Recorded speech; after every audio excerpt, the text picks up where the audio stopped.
Hello, hello, hello. Welcome to the hypergamous journey. My name is Denise.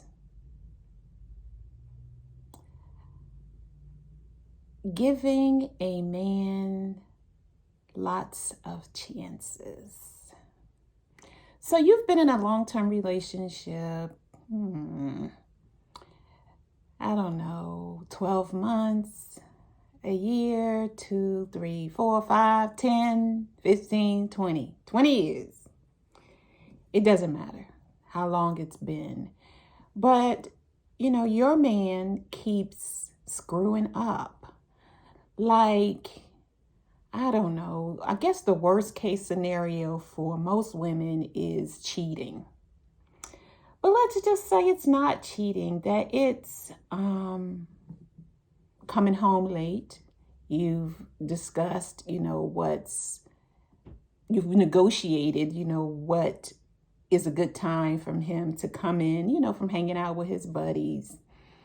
And he consistently is always, I don't know, an hour, 2, 3 late with these excuses.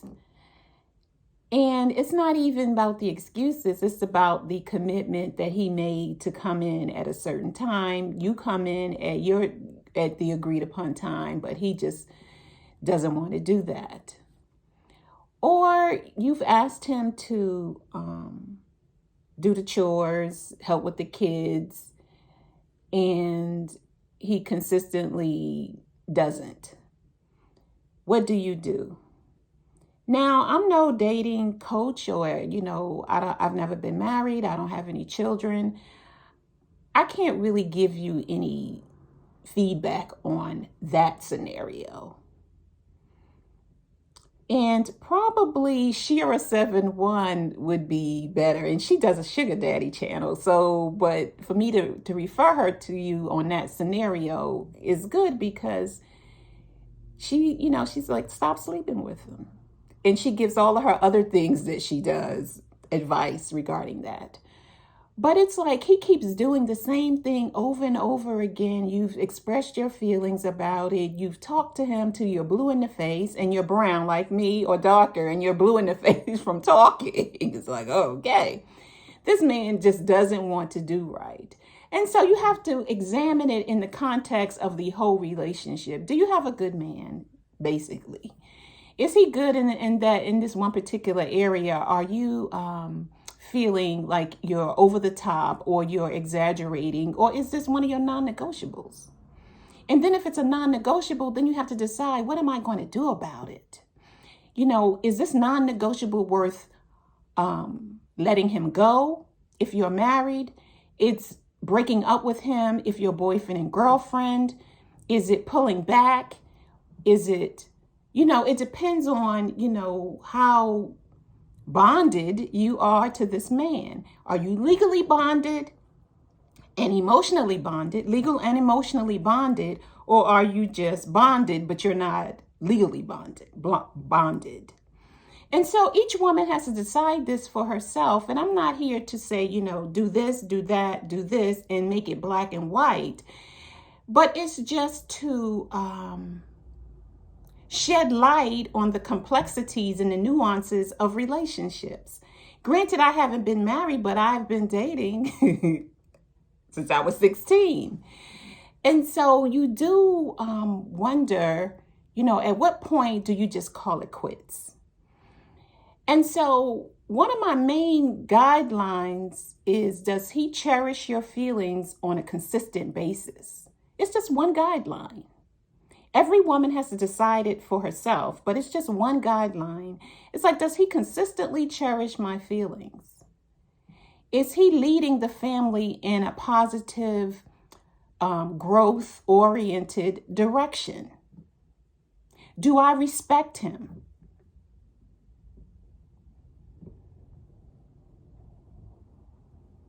Do I have to work or must I?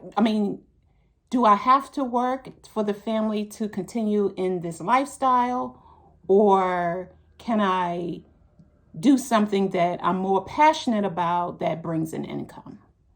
These are all questions. I'm not saying one is the answer, But I'm just saying these are questions that we ask ourselves.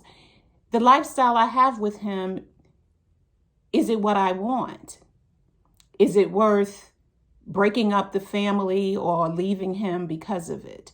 When it's marriage, it's a little bit more complicated, but when you're dating the person or you're living together without marriage, it's easy to go your separate ways because you don't really have anything together. I mean, if you bought a house with someone that you're not married to, I don't think that's a good idea. That's not a good idea, to buy a home with someone that you're not married to. It's just too complicated. So let's just make it easy. You haven't done that. I mean, you had your own home. Because at this mature age, that's what we should have. You have your own home. He has his own home. And then one of you decided to move into the other's home. So the deed and the mortgage is still in that individual's name. But, you've noticed over a period of time that he has not been cherishing your feelings, and it's just getting progressively worse.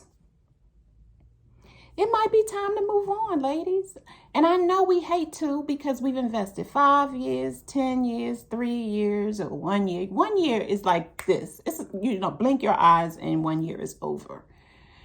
But it's 2 to 5, 3 to 5 years, and it's just getting worse. He's staying out later. You suspect that there's a woman involved, whereas before he was just hanging with his buddies. He might be going through that stage of life that, he is having a midlife crisis. And you might have to take your marbles and go back to your own home, the one that you've been renting out for the last 2 to 5 years because you were living in his home. Or if he's moved into yours, it might be time for you to tell him that he needs to leave and go back to his home. His own home, the one that he has been renting out for the 2 to 5 years that he was living in yours. And hopefully you haven't bought much with him. And I really don't know how this living in situation goes, and I'm not really sure how this marriage thing goes because I've never experienced either one. But what I do know is how I feel when I'm with a person, and so do you. So if you feel that he's not cherishing your feelings, that your feelings don't matter, and every year it's just getting worse, every day, every week it's just getting worse and worse, it's time to cut your losses. It's time to cut your losses. And I know you don't want to start over, but sometimes starting over is good. And especially if he's not cherishing your feelings, starting over is definitely good. Either he'll come back and do something different in which he will start to cherish your feelings, or he will let you go. Because I know this for sure. The longer you stay in a relationship where a man is not cherishing your feelings and your feelings don't matter to him, it's just a matter of time for just outright blatant disrespect happens. So preserve your peace, as I've heard this said before. Preserve your peace and get the hell on. Thank you for watching, and I will see you in the next video. Bye.